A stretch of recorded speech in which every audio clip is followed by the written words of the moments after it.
మా భువనగిరి జిల్లా అధ్యక్షుడు ఉన్నారు కొత్త నరసింహస్వామి గారు. వారిని లేచి సభకు గౌడ జన హక్కుల పోరాట కమిటీ పెట్టి దాని వ్యవస్థాపక అధ్యక్షుడు ఉండి ఈ రోజు వరకు గౌడ జనుల కోసం పోరాడినటువంటి మా ఇంకటి విజయ్ కుమార్ గౌడ్ గారిని ఒకసారి దయచేసి పరిచయం చేసుకోవాల్సిన ఇక్కడ చేసిన సమయం లేదు కాబట్టి క్షమించాలి. మా తమ్ముళ్ళందరూ మళ్ళీ బస్సులో పోయేది ఉందని మాకు తెలుసు. మీ బాధ మీ కష్టం మాకు తెలుసు. ఆ తర్వాత మా అచ్చమ్మ గారు మంచి మహిళా డైనమిక్ లీడర్, వారిని కూడా క్షమించాలి, సమయం లేదు. అదేవిధంగా సూర్యాపేట టైగర్ తెలుసా, మా బయలు వెంకన్న చాకలాంటి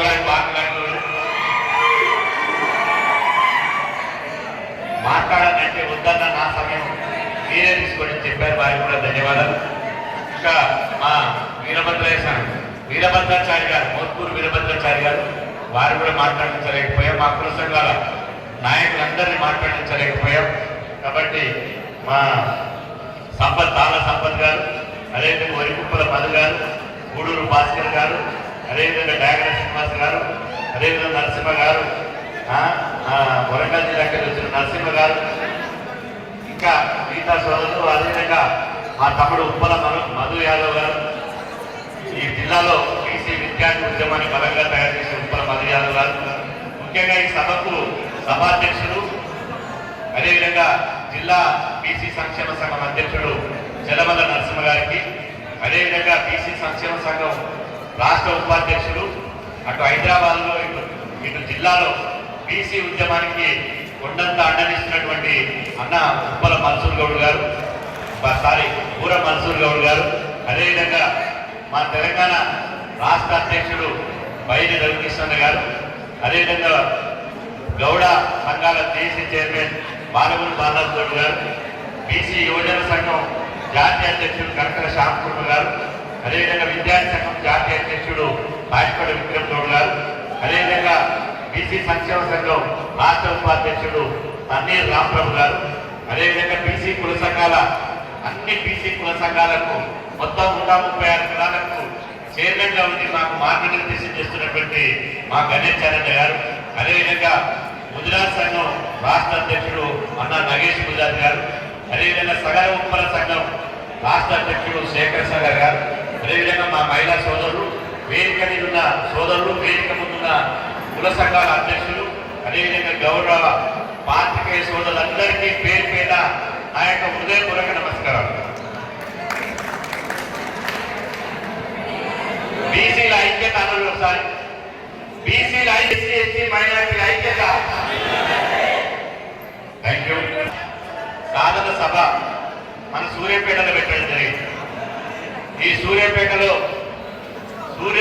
ఉన్నటువంటి చరిత్ర, సూర్యాపేటకు ఉన్నటువంటి పోరాట చరిత్ర రాష్ట్రంలో ఎవరికి లేదు. ఇంతకుముందు చెప్పినట్టు ఇప్పుడైతే కాలేజీలు వచ్చినాయి, ఇప్పుడైతే స్కూళ్ళు వచ్చినాయి, కానీ భిక్షాటన చేసి ఇక్కడ ఇంగ్లీషు స్కూళ్ళను పెట్టినటువంటి కామ్రేడ్ బొమ్మగోని ధర్మవృక్షం గురించి మనం మాట్లాడుకోవాలి. ధర్మవృక్షం గారు వారు స్కూల్ స్థాపిస్తే ఆ స్కూళ్ళలో వేల మంది చదువుకున్నారు. ఆ తర్వాత ఎంతో మంది మహనీయులు పుట్టిన గడ్డ ఈ గడ్డ సూర్యాపేట గడ్డ. ఇది విప్లవాలకు గడ్డ. సూర్యాపేట గడ్డ ఇది పోరాటాల గడ్డ. సూర్యాపేట గడ్డ ఇది విజ్ఞాన గడ్డ కూడా అని చెప్పి సందర్భం తెలియజేస్తున్నా. ఒక పోరాటమే కాదు, ఒక ఆరాటమే కాదు, సూర్యాపేటలో చదువుకున్నటువంటి ఎంతో మంది ఐఏఎస్ అయ్యారు. ఇప్పుడు ఐఏఎస్ ఉన్నారు సూర్యాపేట నుంచి చదువుకున్న వారు, ఐపీఎస్ అయ్యారు. అదేవిధంగా ప్రపంచంలో అనేక దేశాల్లో ఇంజనీర్లు అయ్యారు, డాక్టర్లు అయ్యారు.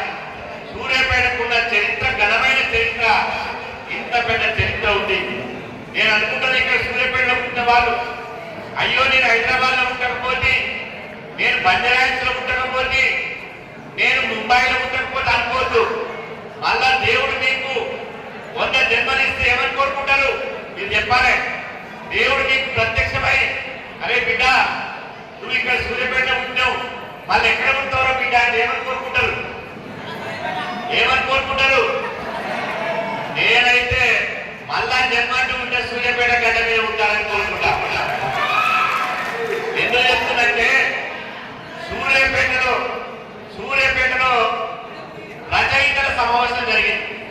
రచయితల సమావేశం జరిగింది. రచయితలు కవులు సమావేశం అయిన తర్వాత ఒక గుంటూరు ఆయన కవి గుంటూరు ఆయన ఏం చేసింది తెలుసా? పోత పోత ఇంత సూర్యాపేట మట్టి తీసుకొని ఇంత మట్టిని తీసుకొని జేబులో పోసుకొని పోతున్నాడు. అప్పుడు ఒక ఆయన కవి అడిగిందట, ఏదయ్యా పోత పోత సూర్యాపేటలో ఇంత మన్ను తీసుకొని పోతున్నావు, ఏముంది మన్నులో అన్నాడట. అరే ఇది మన్ను కాదయా, ఈ మట్టిని తొలుచుకొని పుట్టినటువంటి విప్లవాలు గుర్తొస్తాయి. ఈ సూర్యాపేట చూస్తే ఈ మట్టిని తొలుచుకొని పుట్టినటువంటి పోరాట వీరులు గుర్తొస్తారు ఈ సూర్యాపేట చూస్తే అని చెప్పి ఆ గుంటూరు కవి చెప్పిందట. ఏనుగు బలం ఏనుగు నిలవదు. మన సూర్యాపేట జిల్లాల పరిస్థితి మనకు నిలవదు. ఇదే సూర్యాపేట గడ్డ మీద పుట్టిన మా రోజు మీద ఏమన్నాడు, అరే ప్రతిభ ఎవరి సొత్తురా, మెరిట్ ఎవరి సొత్తురా, ప్రతిభ మీ సొత్తు కాదు, మెరిట్ మీ అమ్మ సొత్తు కాదు, ప్రతిభ ఎవరి సొత్తు కాదు. అందుకే అందుకోలకు పందుకో ఈ దొంగల నడిపేటందుకు అని చెప్పి పుట్టిన గడ్డ మా రోజు మీద పుట్టిన గడ్డ ఈ సూర్యాపేట గడ్డ.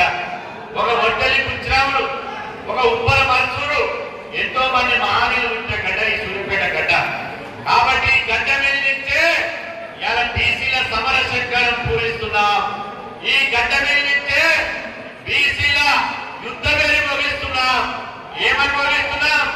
బిడ్డ మా బీసీ కులాల లెక్కలు ఇవ్వండి, మా లెక్కలు లేకపోతే మిమ్మల్ని ఒక్కొక్కరి బొక్కలు వేస్తాం నా కొడుక అని చెప్పి సందర్భంగా ఇక్కడి నుంచే హెచ్చరిస్తామని చెప్పి సందర్భం చేస్తున్నా. ఇలా జంతువులకు లెక్కలుంటాయి తమ్ముడా, మన ఊళ్ళో కుక్కలు ఎన్ని లెక్కలున్నాయి, సూర్యాపేటలో పులులు ఎన్ని లెక్కలున్నాయి, అదే విధంగా నక్కలు ఎన్ని లెక్కలున్నాయి. కానీ మన బీసీ కులాల లెక్కలేవట. ఎన్నో సిగ్గు చెడుతామే. మన కులాలు మన నెత్తులను లెక్క పెట్టమంటున్నాం, ఎంతమంది ఉన్నామో లెక్క పెట్టమంటున్నాం, సంతాన జాతులు ఎంతమంది ఉన్నా లెక్క పెట్టు, అత్యంత వెనుకబడిన బీసీ కులాలన్నీ లెక్క పెట్టు, బీసీ కులాలన్నీ లెక్క పెట్టని నేను అడుగుతున్నాం. కానీ వాళ్ళేమంటారు తెలుసా? లెక్క పెడితే మాకేమొస్తుంది అంటున్నారు. బిడ్డ మీకేం రాదు, మీ పీఠాలు కూలిపోతాయి.